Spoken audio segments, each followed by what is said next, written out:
Welcome to the Politics of Money, the official podcast of the IFSD. We're also the three bald men of public finance. I am trying to compensate by growing hair on my face. I see no one else join me in making the adjustments. So we're coming up to Canada Day, Canada 159, and as we would, like to do at the IFSD is to look at Canada by the numbers. And for those of you who are on our web pages or social media through IFSD, we put out this kind of a chart to show, how does Canada stack up with respect to its peers? And I think it's really easy to get lost in some bad headline numbers that, shake people's confidence in the country. I'll just say that I start by saying that, Canada's awesome, especially after the World Cup win launches into the group of 16. That's just proof. And so thanks to Ian Wayne, we have a set of metrics that were developed to kind of compare Canada to the OECD peers. And the OECD is kind of the club of the 30 richest countries and a group of countries that have, of course, the United States, but also lots of countries that look like Canada.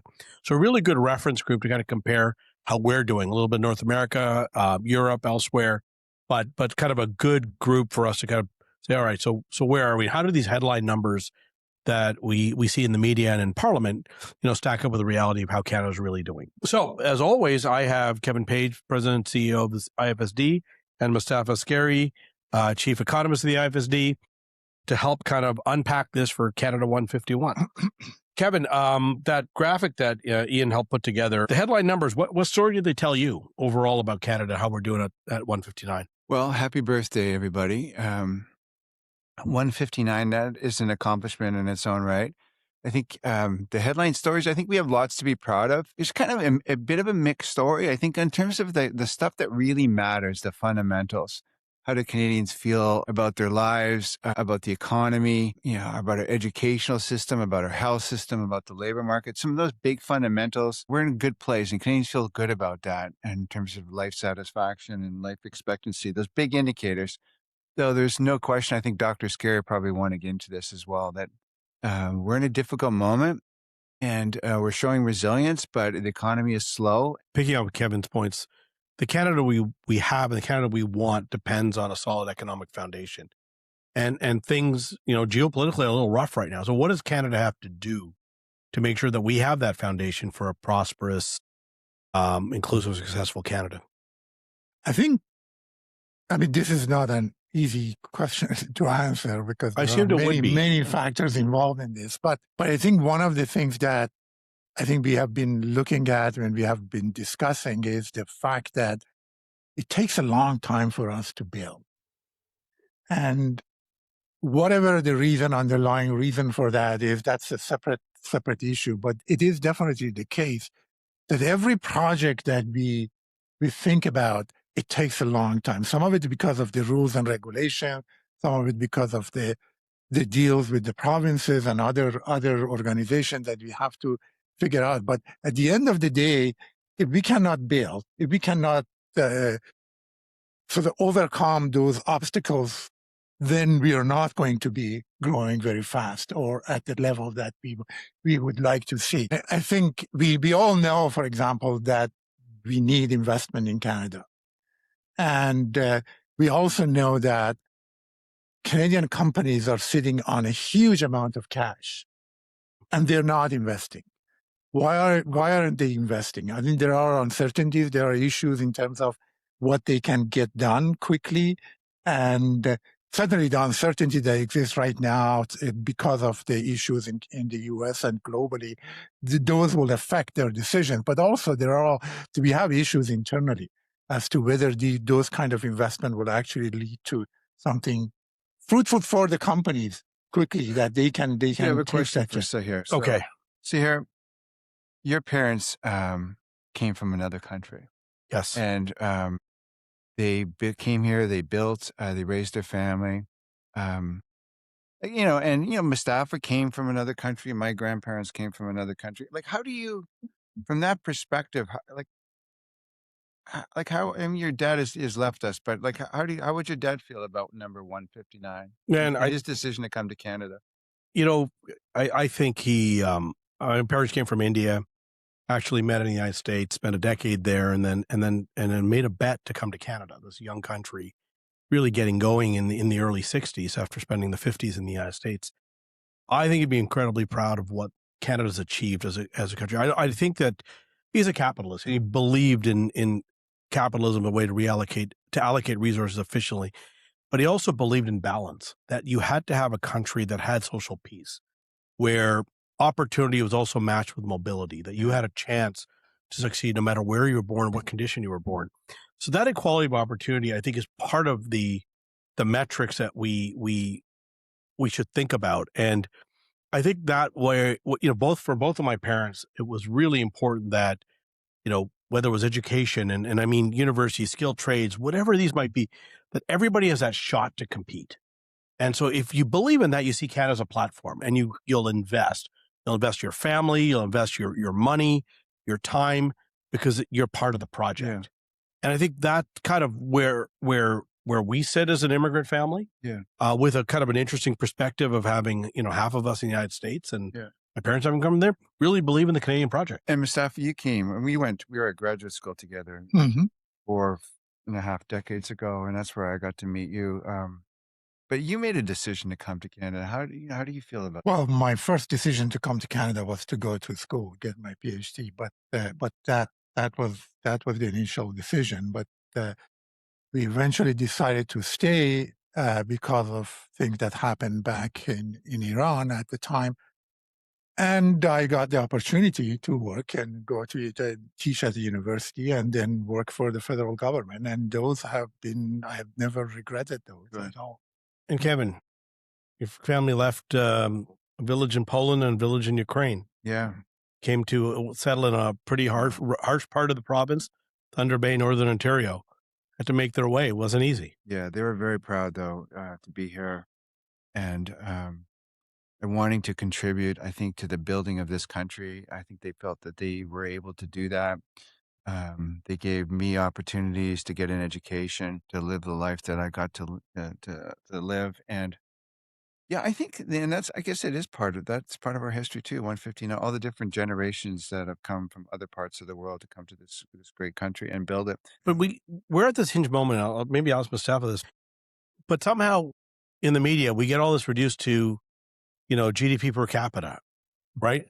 Or these single numbers that seem to go through the headlines. Let's talk about that, because I don't think the Canadian experience, past, present, future, can be distilled down to a number. No, it's not. And I mean, GDP per capita, yes, economists have used this as sort of the general indicator of standard living for the whole country. But that number going up and down also depends on two numbers. It's the GDP and also the population. And one of the things that for example, we experienced over the past couple of years, that we had significant increase in our population because of immigration. Also, this is an indicator for the country as a whole. It has nothing to do with what happens to individual Canadians and families. Our per capita income may be equal to some small states in the United States, but it doesn't mean that the quality of life here is the same as there for individual families. And so we have to be careful using those numbers as a real indicator as where we are and how we are doing. And, I think one of the other issues that we've dealt with, and I think you two in particular, focusing Canadians and Parliament and bond rating agencies on long-term fiscal sustainability. We have an aging population. If we do not replace that population, we are tied to kind of a dogmatic view. We'll go broke. Yeah, absolutely. First slowly, then quickly. Yeah, absolutely. And I think when we reduce these things down to one number, we forget. And Switzerland's having a referendum on, lowering their population. GDP per capita is going to go up for a while. Yeah, right? Absolutely. But then at some point, someone's got to pay taxes for the social safety net and retirement benefits of their compatriots. Yeah. So how do we get that, Kevin? How do we get people to talk about that? What are the metrics we should be looking at to describe Canada at 159 and forward that tell us how we're really doing? Yeah. So, I mean, I think there's no one metric. There's multiple metrics. And I think there's been work done by our statistical agency, Statistics Canada. There's been work done at different universities on sort of looking at indicators that are broader than just gross domestic product, how much output, the value added output that gets produced in 1 year. I think I think you need to look at the big picture, and the big picture means like, how do people feel about their country? Are they proud of their country?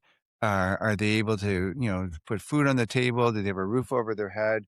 Do they have a sense of opportunity, like in terms of, is for growth to live out their dreams? Yeah, and I think we have those kind of indicators, and as you've alluded to, Sahir, and thanks to Mr. Ian Wen, we have kind of put some of that information together, and you can see like, where we're at. And I think we're at a pretty good point in time. And when you compare us to other OECD countries on these broader indicators, again, looking at the economy, looking at the incomes of people, disposable incomes, employment pictures, looking at our, our educational institutions, our health institutions, our set of health outcomes, like we're far better than average.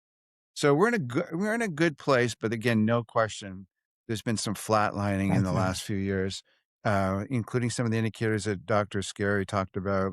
Those GDP numbers. You see weak business investment, and I think thanks to this moment we're having with the United States right now, you see the sort of flatlining in exports as well. We're having this moment that we need to come together strongly as a country, put a good path forward, and as Dr. Scary says, we need to build. All right. So we have a sense of where we've been. We got a sense of where we want to go. We want a growing economy. We want to make sure that it's inclusive, everyone growing together. But let's look at kind of the capacity, Canadian capacity to kind of get there. And we want to talk about our public debt versus the G7 household debt and comparisons that we make on productivity and investment. Because if we are going to have, good GDP per capita, it's fine to play around with the immigration numbers. We still need a prosperous economy to pay for the Absolutely. stuff that we all enjoy. Let's talk about what do those tools look like under the hood here? And Kevin is saying fiscally. Where are we fiscally that allow us to have some firepower to deal with this hinge moment? And how does that compare with others in the G7 and the broader OECD? Yeah, so we have firepower. And in terms of if you look at deficits, federal, provincial deficits, you can put them together. You can deflate that as by GDP. You can look at the stock, accumulate all those deficits, look at the stock of debt. You can compare that with the GDP as well. You can look at indicators of carrying costs of that debt, interest cost divided by revenues or divided by GDP. All those kind of indicators tell us that they definitely we're better than other countries. We have more fiscal room than most other countries. There might be a few exceptions within the OECD, within the G7. Probably Germany comes close, but we have a toolbox that we could use. Underneath that fiscal toolbox, though, there is the ability of the country to work together. Like we've seen struggles in terms of eliminating internal trade barriers, getting the federation to work. We know when the bonding agencies come to talk to us, they tend to go to fiscal federalism. How are the provinces going to fund healthcare? Those sorts of issues. So these are all ongoing discussions that we have in our federation. But fiscally, we're okay. It's not the number one problem. We need to grow the economy. We need to build. So, Mostafa, I was going to ask, we get the comparison sometimes politically in the media that, governments are like households. Can you tell me why they're not? They're not, absolutely. I think this is a really false comparison between the government debt or government budget and the household budget or household debt. One thing is that households have a finite time. They end after they're done. Governments don't have a finite time. Governments continue from one government to another government to another government and another government. It's a completely different kind of thing. The other thing is that the governments have different ways of dealing with debts and raising money, whereas the households do not have the same opportunities and flexibility. One other thing is that, for example, public debt at let's say the federal level in Canada, a lot of that debt actually is within the country that the government owes to Canadian organizations, Canadian banks, Canadian pension funds. So it's not the money that is leaving the country, it's the money that is used inside the country.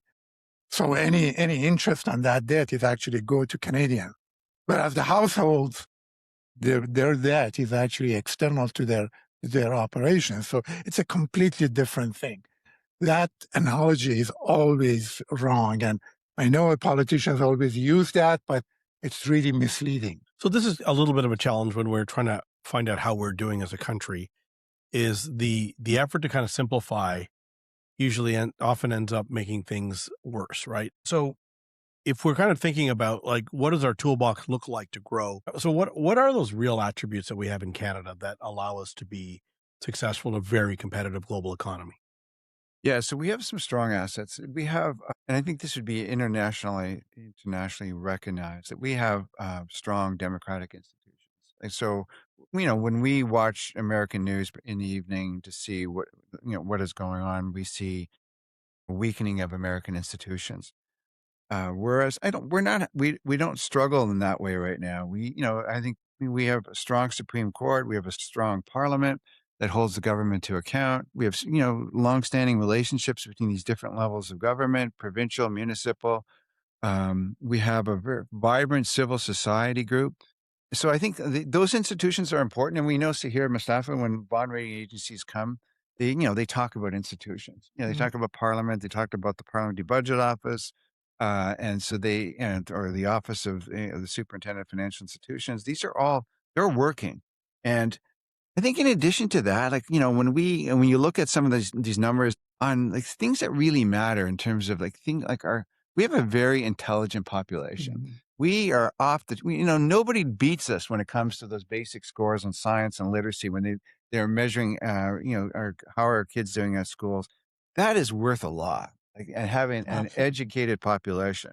And again, as an immigrant, my parents, again, coming to this country, my parents didn't finish high school because they grew up in the recession. Like for somebody like me to have the opportunity to get educated, to go to school with Dr. Askari at Queen's 45 years ago is amazing. I think like you look at our, like a labor market picture, we have, a high employment rate.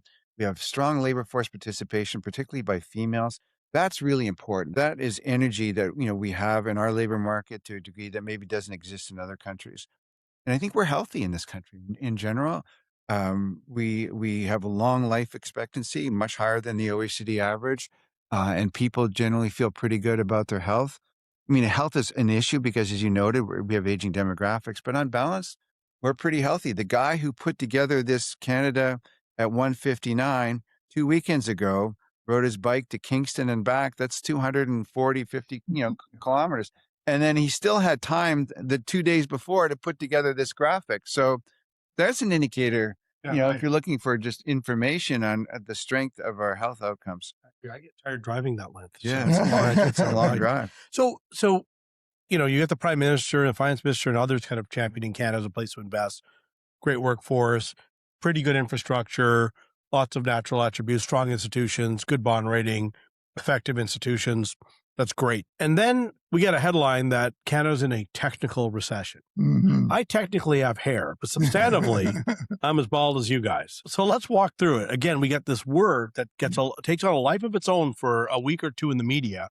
And all of a sudden, we're looking at Canada through this very short-term lens and with one single metric. This is a very good question. I mean, thanks, Ian wrote it, but I get the delivery. Yes, technical recession. I mean, this is what the economists have defined as technical recession: 2 quarters, consecutive quarters of negative growth. But you have to look at what that negative is in terms of the amount, and whether it's positive or negative. If it is, you are within a range of 0.2 or 0.1%, it doesn't really matter, because those measures, first of all, are not 100% precise. That's why the Statistics Canada once in a while actually revise those numbers, and they may go up or down in one way or another. It's really misleading to try to focus on that as though we are in a recession, so we really have to do something. That doesn't mean anything, really, those numbers. In fact, there's another technical issue. I'm going to mention this very quickly here, but it may not actually resonate with many people. There are 2 ways of measuring GDP growth. One is on the expenditure-based, one is an income-based. And there's a small difference between those because of some changes in the way that they measure these things. That is called a statistical discrepancy. In fact, if you look at it as an income-based GDP growth, it's actually positive. Whereas expenditure-based, the GDP growth is slight negative. So again, shows that these numbers, you really have to look at the context. You have to look at the things underlying those things and to decide whether we have a huge problem or not. I think our tens and tens of viewers and listeners would appreciate that Yeah. little nugget. But I think this is where, Kevin, we get caught up in the short term, right? With these metrics, Yeah. the political cycle, the media cycles, looking for that little headline. And there's rarely the time to get under the hood the way Mostafa is describing. How would you want this government to react, playing to the short term versus the longer term strategy? Where's the balance in that? Well, I don't think you can completely ignore the short term, even when you want to deal with the long term, because it's the launching point. And I think what Dr. Askari was alluding to is like it's whether you can define something technically or not. When you stand 2 steps back, it's a weak economy, right? On a year-over-year basis, there's really no growth in the economy from a GDP perspective. And I think when you get under the hood a little bit, it means like you could see no growth in business investment. And thanks to our changing relationship with the United States, we've seen exports, basically real exports, pretty much flatline. There's still consumption going on in the economy, which is good. And there's still governments investing in the economy, which is good. But it's a weak economy. We've heard people critiquing, well, these deficits, they're, in the $65 billion range. That's 2 percentage points of GDP. This must be the problem. No, it's not the problem. In fact, when you look at, the economists like Dr. Askari, they, measure potential output of an economy, and you look at where the economy is at now, we're operating well below that potential. So that's a weakness. When an economy gets weak, revenues get weak, spending goes up, we have an unemployment rate in the 7% range. We spend more on, those stabilizers like employment insurance. Like it's natural. You want the federal budgetary balance, even provincial budgetary balances that actually help stabilize the economy. So, take a little bit off, use the credit card a little bit. To me, that is completely natural. And it's actually built into our system. So I think in the short term, I think the politicians feel that they had to do things they probably weren't comfortable with because we have this weak economy. They cut taxes. Usually if you're worried about the deficit, you wouldn't be cutting taxes, but they're worried about a weak economy, worried about affordability issues because of high food prices, higher energy prices, et cetera. The long term, though, there's a relationship we got to build with the business sector. Back to Dr. Askari, we got to build this economy. Federal government's not going to build it. And as I said, business investment is very weak. Government investment is strong. We got to get the business sector going. We have to create opportunity. Our prime minister is traveling the world. He's trying to get foreign direct investment up, and we're gonna need that investment. Can I say something about this? I think when you look at consecutive governments in Canada over the last 20 years, at least, given the political cycle here, which is every 4 years or 5 years, and the pressure to get reelected, politicians and decision makers focus a lot on the short-term results because they want the people to see the impact of those policies right away. And I think this creates a wrong expectation on the part of the population that if you put in a plan that requires 5 years, 6 years, 10 years to see the result, they don't want to wait for that because they're feeling that they're not getting the credit for it.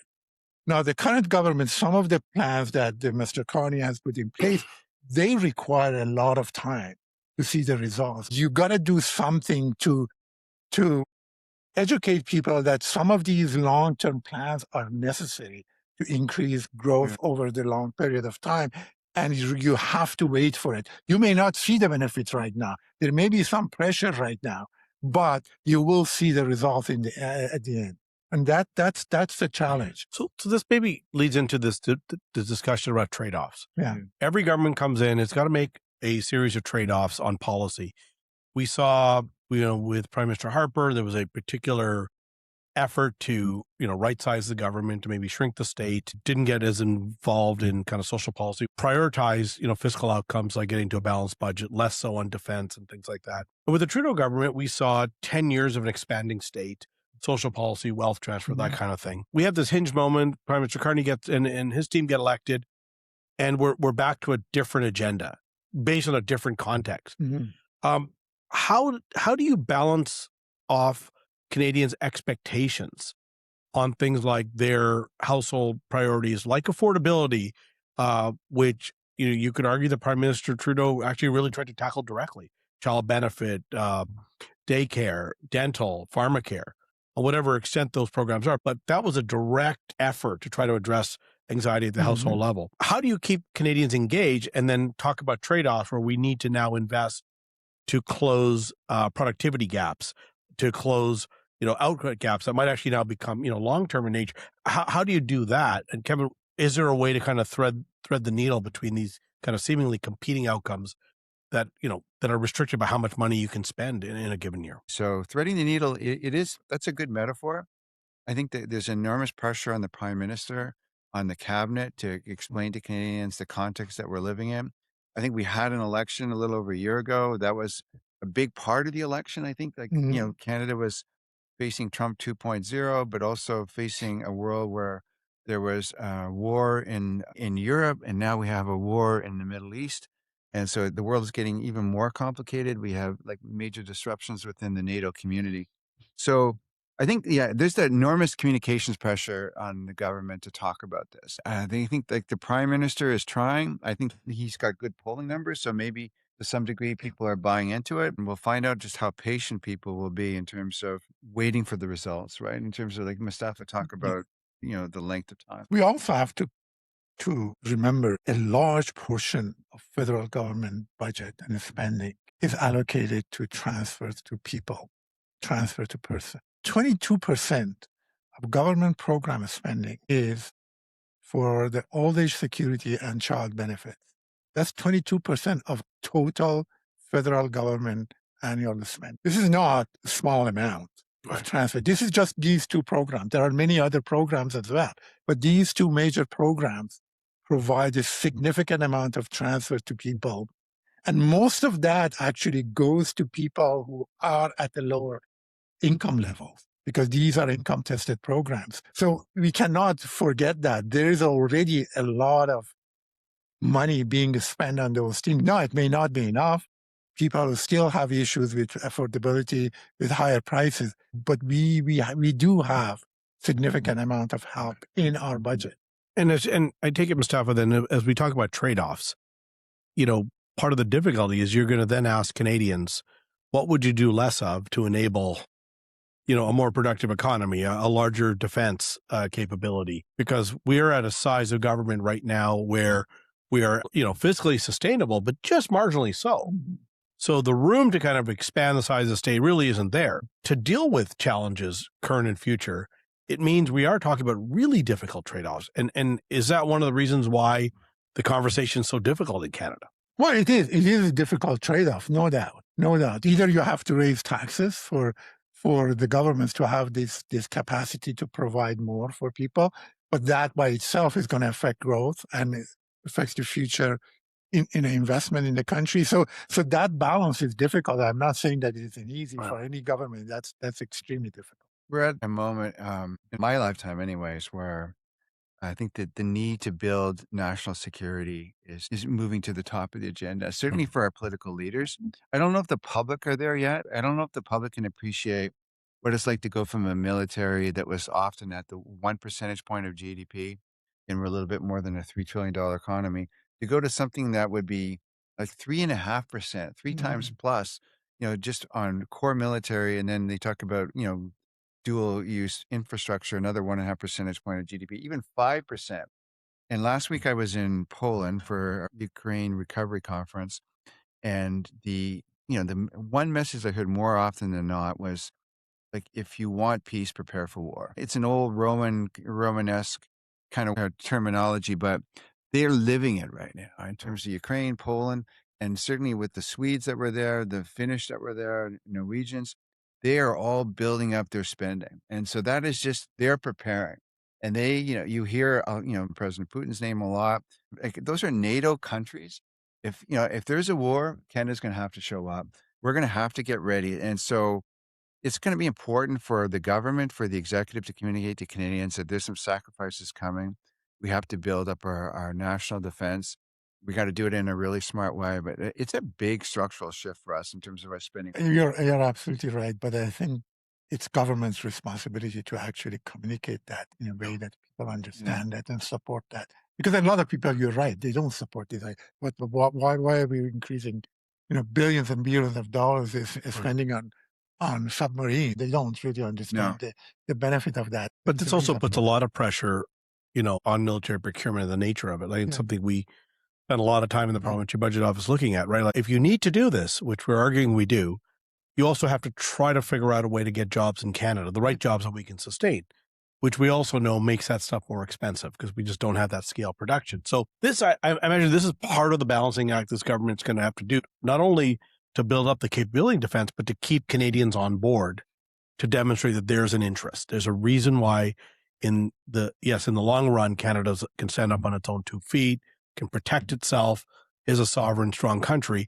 But at the same time, it has to be able to demonstrate that there are jobs for Canadians in this, and there are capabilities, and there are opportunities for young people to learn and to grow and to get their first house because we have an industrial base, an economic base that can generate that. And I take it that that's part of the job of a government to communicate to Canadians that, you're going to have to walk and chew gum at the same time as a political leader. Yeah, and I think it's been a while since we felt like, people talk about sacrifice. I don't know that, Canadians are in that spirit yet, but again, at that conference last week in Gdansk, Poland, lots of Ukrainians in the city, and you almost can feel it, like the energy, like they're sacrificing. They're fighting for their lives. There's people I was working with that, there was a nice lady, her husband's on the front lines right now. So they're sacrificing. It's actually very humbling to be in the presence of those people fighting for their country. So there's a spirit, I hope, as we hit 159, next year it'll be 160. Like these are like this, we have lots to be proud of, but there's, we have work to do as well. So I guess if we take stock of Canada at 159 by looking at the numbers, we're doing pretty well. There are geopolitical challenges. Canadians are rising to that challenge. We're probably more cohesive as a group than we've been in a long time. We have things to celebrate now together, and we are. And there are challenges on the horizon, like as Kevin, you described, those that are kind of on a war footing in Eastern Europe, that we don't take our foot off the gas in Canada, that our prosperity, our security, our sovereignty depends on it. Those are our allies. Yeah. And so that we need to be, on that war footing to make sure that Canada at 160 is even stronger than Canada 159 and beyond, and the economic foundations and the social infrastructure that we've built, survives to make sure that Canadians remain happy and prosperous. So the bottom line is that we are lucky to live in Canada. Yeah. And with that, on behalf of the IFSD, the University of Ottawa, I want to wish everybody on Fête Canada a happy Canada Day. Happy birthday.